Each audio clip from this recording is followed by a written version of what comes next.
कथा श्रवण सुरु गर्नु अघि यो स्तुति गान पढौँ। यम ब्रह्मा वरुणेन्द्र रुद्र मरुतः तुन्वन्ति दिव्यस्तवै वेदै साङ्गपदः क्रमोपनिषदैर्गायन्ति यं सामगाः ध्यानावस्थित तद्गतेन मनसा पश्यन्ति यं योगिनी यस्यान्तं न विदुःसुरासुरगणा देवाय तस्मै नमः। श्रीमच्चन्दनचर्चितोज्ज्वलवपुः शुक्लाम्बरा मल्लिका मालालङ्कृतकुण्डला प्रविलसन्मुक्तावली शोभिता सर्वज्ञाननिदानपुस्तकधरा रुद्राक्षमालाधरा वाग्देवी वदनाम्बुजे वसतु मे त्रैलोक्यमाता चिरम्। मूकं करोति वाचालं पङ्गुं लङ्घयते गिरिं यत्कृपातमहं वन्दे परमानन्दमाधवम्। नमो भगवते तस्मै व्यासाय मिततेजसे यस्य प्रसाददवक्ष्यामि नारायणकथामिमाम्। नारायणं नमस्कृत्यं नरं चैव नरोत्तमं देवीं सरस्वतीं व्यासं ततो जयमुदीरयेत्। श्रीस्वस्तानि परमेश्वरै नमः। पुष्पाञ्जलि समर्पयामि।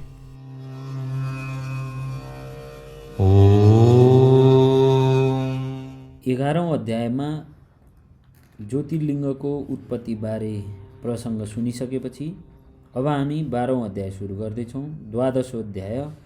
कुमारजी आज्ञा गर्नुहुन्छ हे अगस्त्य मुनि, त्यसपछि के भयो त्यो घटना पनि सुन। सतीदेवीले दक्ष प्रजापतिको यज्ञमा आफ्नो प्राण छोडेपछि साक्षात् अम्बिका देवीको स्वरूप लिई आफ्नो लोकमणि द्वीपमा जानुभयो।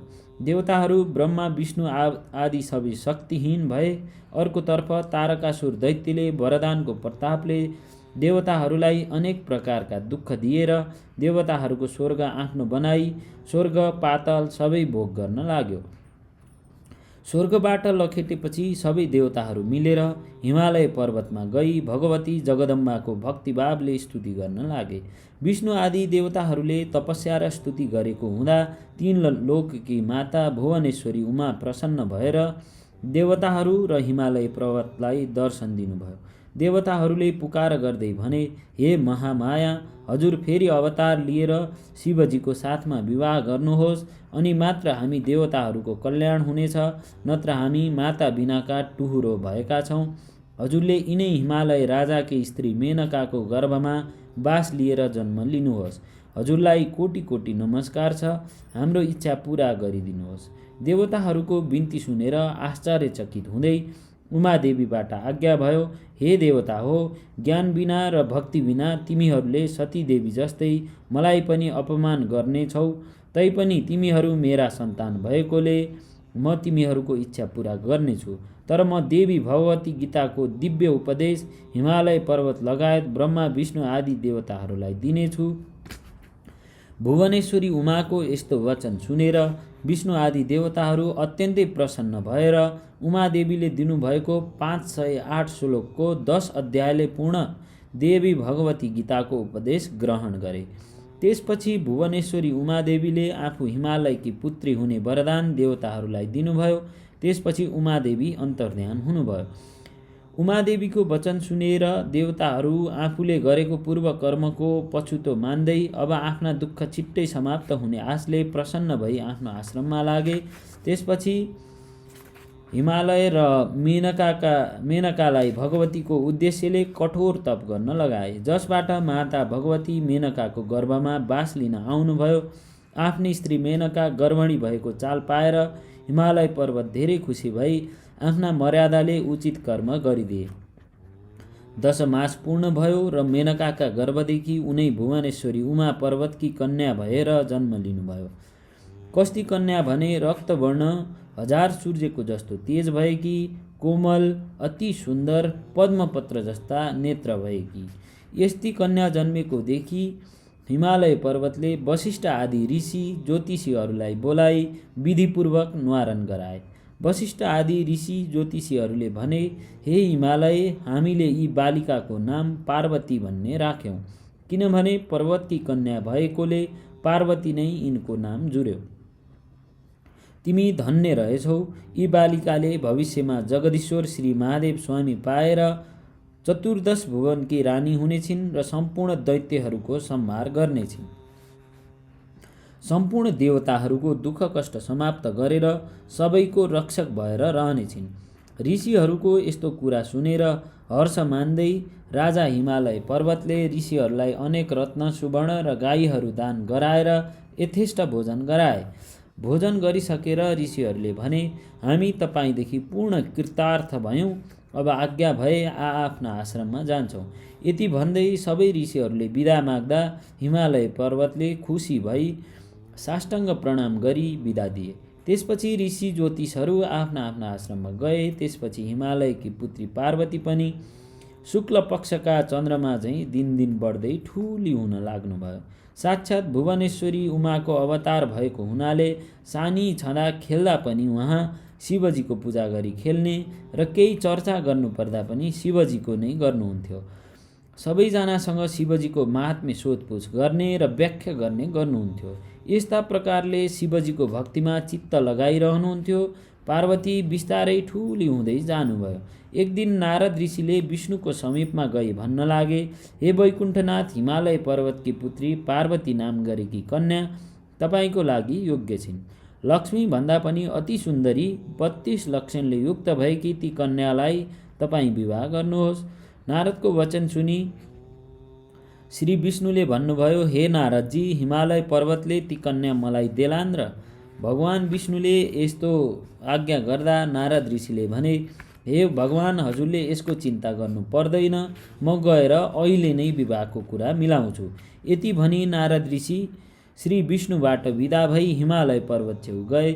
नारद ऋषिलाई आएको देखेपछि हिमालयले शिष्टाचार गरी आसनमा बसाए। त्यसपछि हिमालयले नारदलाई सोधे, हे देवर्षि, आज मेरो घर हजुरले पवित्र पारिदिनु भयो। केही काम थियो भने आज्ञा गर्नुभए कृतार्थ हुने थिएँ।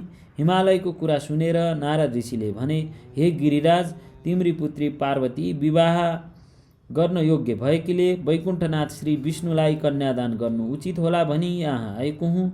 नारद ऋषिको यस्तो वचन सुनि हिमालय पर्वतले ज्यादै खुसी हुँदै भन्न लागे, हे नारदजी, तपाईँले भन्नुभएको कुरा उचित लाग्यो। तपाईँका आज्ञाले मेरी पुत्री पार्वती श्री विष्णुलाई दिएँ। तपाईँ गएर श्री विष्णुलाई यो कुरा सुनाइदिनुहोला। यसपछि नारद ऋषिले वैकुण्ठमा गई हिमालयसित भएका सबै वृत्तान्त श्री विष्णुलाई सुनाए। नारदले भने, हे भगवान, हजुरले भने बमोजिम हिमालय पर्वतले आफ्नी छोरी पार्वती हजुरलाई दिने कुरा गर्नुभयो। अब उचित लग्न जुराई पार्वतीसँग विवाह गर्नुहोस्। नारद ऋषिका यस्ता वचन सुनि श्री विष्णु प्रसन्न भई भन्न लाग्नुभयो, हे नारद मुनि, तिमी धन्य रहेछौ। अब आफ्ना आश्रममा जाऊ। म पनि साइज जुराएर पार्वती कन्यादान लिन हिमालयको घरमा जान्छु। यति भनी विष्णुले नारदलाई बिदा दिनुभयो। नारदजी बिदा भई आफ्ना आश्रममा गए। त्यसपछि हिमालय पर्वतले नारद ऋषिलाई बोलाएर विष्णुका लग्न जुराउन पठाए। आफ्ना गुरु वशिष्ठ, बृहस्पति आदि र सम्पूर्ण देवता, ऋषि, यक्ष, गन्धर्व, किन्नर, दैत्य, नाग सबैलाई विवाहको दिन जुराएर निमन्त्रणा गरे। श्री विष्णु पनि पार्वती कन्यादान लिन भनी हिमालय पर्वतका घरमा जानुभयो र मेनकाले पार्वतीलाई हीरा, मोती, मणिक, नाना रत्न अलङ्कार वस्त्र पहिराई श्रृङ्गार गराई राखिन्। त्योदेखि जया, विजया, अजिता र अपराजिता नाम गरेका पार्वतीका साथीहरूले पार्वतीसँग गएर भन्न लागे, हे पार्वती, आज तिम्रो विवाह हुन्छ। तिम्रा मातापिताले विष्णुलाई कन्यादान दिन्छन्। के तिमीलाई थाहा छैन? सखीहरूको यस्तो कुरा सुनि पार्वतीले भन्नुभयो, मैले बाल्यावस्थादेखि नै श्री महादेवलाई स्वामी पाऊँ भनी उहाँकै आराधना गरी बसेकी छु। यदि मेरा बाबा हिमालयले मेरो कन्या महादेव बाहेक अरू कसैलाई गरिदिए भने म आत्महत्या गरी प्राण त्याग्नेछु। पार्वतीको यस्तो वचन सुनि सखीहरूले भने, हे पार्वती, त्यसो भए यहाँ नबस। हामी कसैले नदेख्ने ठाउँमा तिमीलाई लुकाई आउँछौँ, हामीसँग हिँड। सखीहरूले यति भनेपछि कसैले चाल नपाउने गरी पार्वती तिनीहरूका साथमा घरबाट निस्किनुभयो। सखीहरूले नदीका तीरको एउटा वनमा लगेर कसैले नदेख्ने ठाउँमा पार्वतीलाई लुकाई आए। त्यसपछि हिमालय पर्वतले आफ्ना गुरु बृहस्पतिलाई यज्ञमा बसाली विधिपूर्वक विष्णुलाई कन्यादान दिन भनी पार्वतीलाई लिन पठाए। तर लिन जानेले पार्वतीलाई कहीँ पनि देखेनन् र हिमालयको समीपमा गई भन्न लागे, हे राजन, पार्वती घरमा छैनन्। हिमालय पर्वतले यस्तो खबर सुनेपछि पार्वतीलाई सबै ठाउँमा खोजे, तर कहीँ पाउन नसकी दुखी र आश्चर्यचकित भए। पर्वतराजले त्यो खबर सुनेर चित्त आकुल गरी गुरु बृहस्पति ऋषि छेउ गई भने, हे गुरु, मेरी छोरी पार्वती कहीँ पनि छैनन्, विवाहको लग्न टर्न लाग्यो, अब कसो गरौँ? यस प्रकार हिमालय पर्वतले आफैलाई खेद प्रकट गरेको देखेपछि बृहस्पति ऋषिले भने, यस लग्नमा यो विवाह भएन, अब पछि गरौँला। हिमालय र गुरु बृहस्पतिले श्री विष्णुसँग सबै कुराको बिन्ती गर्दा विष्णु आदि सम्पूर्ण देवताहरू दुखित भई फर्केर आफ्ना आश्रममा गए। उता सखीहरूले पार्वतीलाई लुकाई आएपछि पार्वतीले नदीका तीरमा बसी बालुवाको शिवलिङ्ग बनाई महादेवको आराधना गरी पूजा गर्न लाग्नुभयो। धेरै कालपछि त्यस बालुवाको शिवलिङ्गदेखि महादेव प्रकट भई पार्वतीलाई आफ्नो स्वरूपको दर्शन दिनुभयो। त्यसपछि महादेवबाट आज्ञा भयो, हे पार्वती, मलाई किन आराधना गर्यौ? जगदीश्वर महादेवको अमृतमय वाणी सुनेर पार्वतीले बिन्ती गर्नुभयो, हे जगदीश्वर, मैले बाल्यावस्थादेखि नै श्री महादेव स्वामी पाऊँ भनी हजुरको आराधना गरिरहेकी छु। मेरा पिता हिमालय पर्वतले श्री विष्णुलाई कन्यादान दिन लाग्दा भागेर आई यहाँ एक्लै लुकिरहेकी छु। मेरो रक्षा गर्नुहोस्, मदेखि प्रसन्न होई बक्सियोस्। पार्वतीको यस्तो वचन सुनि श्री महादेवले आज्ञा गर्नुभयो, हे पार्वती, तिम्रा माता पिताले कन्यादान नदिई तिमीलाई मैले आफ्नै स्त्री भन्न मिल्दैन। पहिला आफ्ना माता पितालाई मनाऊ र एउटा व्रतको अनुष्ठान गर। फेरि पार्वती बिन्ती गर्नुहुन्छ, हे ईश्वर, जसो गर्ने हो मलाई उपदेश बक्सियोस्। मैले त आफ्नो शरीर हजुरलाई अर्पण गरिसकेकी छु, यसमा फरक पर्यो भने आत्महत्या गर्नेछु। पार्वतीको यस्तो वचन सुनि श्री महादेवबाट आज्ञा भयो, हे पार्वती, विष्णु आएर तिमीलाई जस्तो उपदेश गर्नुहोला तिमीले त्यसै गर्नु। शिवजीको यस्तो आज्ञा सुनि पार्वतीले हवस् भनी श्री महादेवलाई साष्टाङ्ग प्रणाम गर्नुभयो। त्यसपछि महादेव अन्तर्ध्यान हुनुभयो। पार्वती पनि आफ्नो घर फर्किनुभयो। हिमालय पर्वतले पार्वतीलाई आएको देखि क्रोधित हुँदै भन्न लागे, पार्वती, तिमी कहाँ गएकी थियौ? यहाँ मेरो बेइज्जत भयो। विष्णु आदि देवताहरू कन्यादान नलिकन फर्केर गए।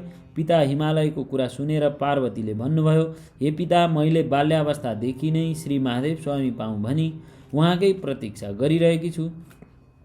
तपाईँले विष्णुलाई कन्यादान दिन लाग्दा भागेर लुक्न गएकी थिएँ। पार्वतीको यो वचन सुनि हिमालयले न्वारानका दिन वशिष्ठ आदि ऋषि ज्योतिषहरूले भनेको कुरा सम्झी चुप्प लागे। त्यसपछि पार्वतीले कहिले विष्णु आउनुहोला र व्रतको अनुष्ठान गरी श्री महादेव स्वामी पाउला भनी नाना तीर्थ, व्रत, दान, धर्म, जप, तप, यज्ञ गरी शिवलिङ्ग बनाई पूजा गर्न लाग्नुभयो। पार्वतीले यस्ता तरहले भक्ति गरेको देखि भगवान विष्णु हातमा शङ्ख, चक्र, गदा, पद्म लिई गरुडमाथि सवार भई पार्वती छेउ आएर भन्न लाग्नुभयो, हे पार्वती, तपाईँले नाना तीर्थ, व्रत, दान, धर्म, यज्ञ, जप गरेको देखि म प्रसन्न भएँ। के वर माग्नुहुन्छ? अब म वरदान दिन्छु। विष्णुको आज्ञापछि पार्वतीले हात जोडी भन्नुभयो, हे भगवान, अरू थोक वरदान के मागौँ? श्री महादेव स्वामी पाऊँ। पार्वतीले यस्तो भनेको सुनि विष्णु आज्ञा गर्नुहुन्छ, हे पार्वती, तीर्थ, व्रत, दान, धर्म, जप, तप भन्दा पनि उत्तम कुरा म बताउँछु, एकचित्त भई सुन्नुहोस्। श्री स्वस्थानी भगवानीको व्रत गरे त्यस व्रतका प्रभावले तपाईँले जगदीश्वर श्री स्वामी पाउनुहुनेछ। यति विष्णुले आज्ञा गरेको सुनि पार्वती फेरि बिन्ती गर्नुहुन्छ, हे लोकनाथ, त्यस व्रतको विधि के हो, के गर्नुपर्छ त्यो आज्ञा गर्नुहोस्। विष्णु आज्ञा गर्नुहुन्छ, हे पार्वती, श्री स्वस्थानीको व्रत आरम्भ पौष शुक्ल पूर्णिमाका दिनदेखि गर्नुपर्छ। त्यो पनि कसरी भने हात गोडाका नङ काटी पवित्र भई एक भक्ति रही स्नान गरी नित्य मध्याह्न कालमा श्री महादेवको पूजा गर्नुपर्छ। महिना दिन पुगेपछि माघ शुक्ल पूर्णिमाका दिन 108 रोटी, 108 नकाटिएका अक्षता, 108 बेली पुष्प, 108 पान, 108 कुटका सुपारी, 108 सबै जात जातका फलफुल, 108 जनै इत्यादि तयार गरी तामाको थालीमा ओमकार लेखी गङ्गाजलले स्नान गराउनुपर्छ। धूप दीप नैवेद्य कस्तुरी भेटी चढाउनुपर्छ। षोडशोपचारले पूजा गर्नुपर्छ। जप अर्घ्य दिनुपर्छ। हे पार्वती, यस तरिकाले श्री स्वस्थानी भगवानीको व्रत गर्नु। श्री स्वस्थानी भगवानी भनेकी कस्ती हुनुहुन्छ भने अष्टोषु च दलेष्वेव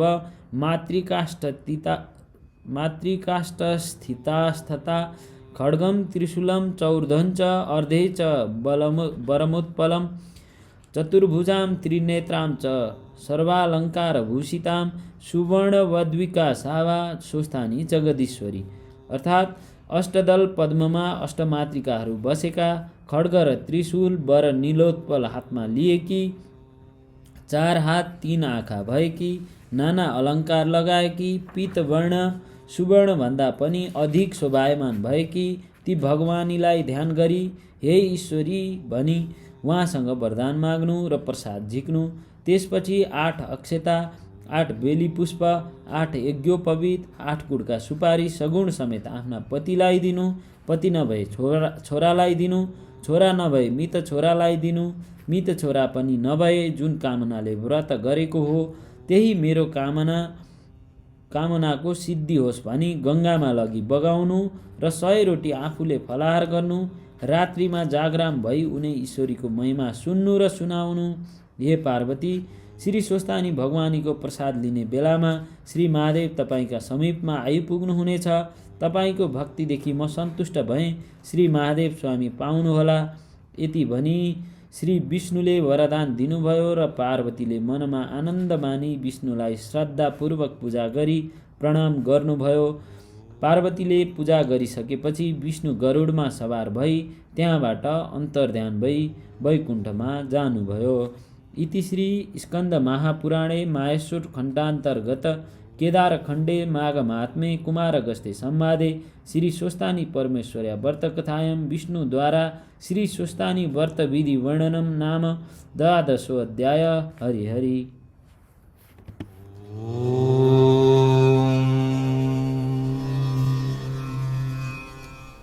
कथा श्रवण समापन गर्नु अघि हातमा फूल लिएर पुष्पाञ्जली श्रवण गरौँ।